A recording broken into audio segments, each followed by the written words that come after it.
Alright, hey guys, today the topic of interest is ways that you can practically improve your level of self-esteem.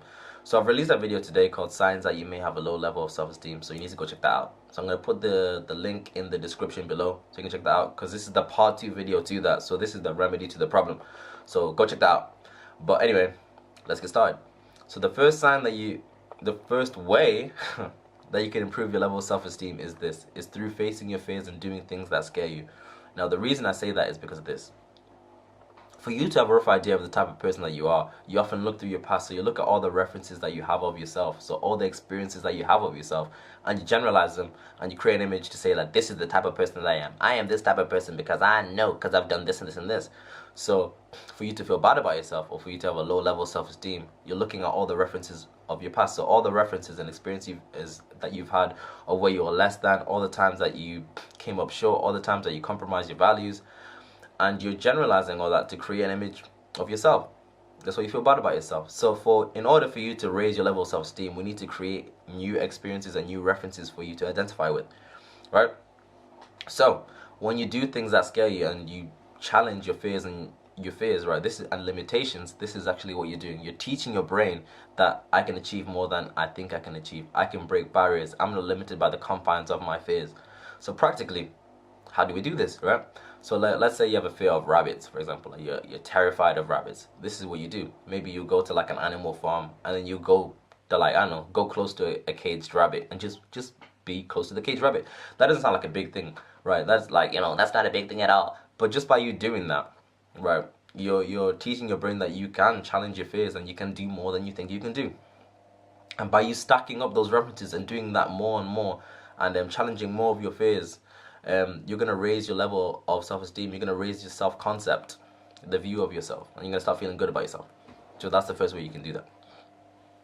The second way you can do that is being proactive. So when I say be proactive, what do I mean? I'm meaning taking responsibility for areas of your life that you can't control. So oftentimes a lot of us play the role of the victim in our lives in certain aspects. So you hear things like this. You hear this like, I'm only fat because you always buy me cupcakes, or I'm not happy because you always do this, or the only reason I can't progress in my job is because my manager's not nice. You hear stuff like that, right? But what that's really communicating is that you feel powerless to take charge of your life. You're always reacting to what other people are doing. So what you want to do is you want to start taking charge of the parts of your life that you can control, right? So for example, if you feel that you're out of shape, you're like, I'm fat. Well, I don't feel good in my skin. What you can do is you start going to the gym. You start taking action towards it. You start doing something about it. Like, start taking charge for your happiness. You start taking charge of your time. And just by you doing that, you're gonna start feeling good about yourself. You're gonna start feeling like you have a sense of control over your life, right? You're not always gonna have to be responding to what people do. And that's a much more empowering position to be in. You don't want to be reacting all the time. So of course, people are going to do things to us that we can't control, and it's going to affect us. Yes, that's true. But we can always choose how we respond to what people do. So just by taking charge of what we can't control, we're going to start feeling good about ourselves. Okay, so that's part number 2.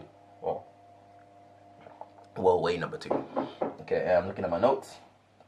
Okay, way number 3, live in line with your values. So this is such an important thing. So all of us have a value system of some kind. We have our own beliefs of what is right and wrong and the way that we should conduct ourselves. And it's internal. And it's important that we learn to live by that code, or by that guide that we have, right? The reason is because it teaches us that we're congruent with our beliefs, and that, because you have to understand that self-esteem is all about the reputation that you have with yourself. So it's about you living in line with your values even when nobody's watching, so you don't cut corners, right? Because this is what's gonna happen. If you cut corners in your private life, but in your public life you pretend to live by the values that you profess, you're gonna start feeling like a phony. You're not living in congruence with what you say you believe, and you're always gonna be living in fear of being exposed as something that you're not. You're always gonna live in fear of being exposed as a fake, right? So it's important that you live in line with your values, because that's what's gonna raise your level of self-esteem. Because you're gonna be like, yeah, I can trust myself, and I believe I am congruent with what I say I believe. Does that make sense? That's way number 3. Alright, what have we got? Alright, and the last one. Set goals for yourself that you can achieve. So this is the thing, right? When you set goals for yourself, or you have a dream and a goal and you work towards it, what you're actually doing is this. You're raising a level of, you're raising your self-concept. So I've said this before, but I've got friends who are like bodybuilders, and before they got into the gym and bodybuilding, they started off as skinny and weak, and they were like, oh, insecure and stuff like that, like, oh man, I don't feel good about myself. But when they start going to the gym and start, you know, pumping that iron, and they start building muscle and getting stronger, their self-concept changed, because they set themselves the goal of, I want to build some muscle. So they started getting stronger, and they started seeing themselves lifting more weight than they thought they could do. And as they got bigger and they started filling out their shirts, people were like, oh wow, you look good today, you know, you're getting big, aren't you? And they were like, yeah, I am. And through the pursuit of that goal, and through facing all those challenges, once again, they started increasing their view of themselves. So they started teaching their brain that I can do more than I think I can do. I can achieve what I set out to do, right?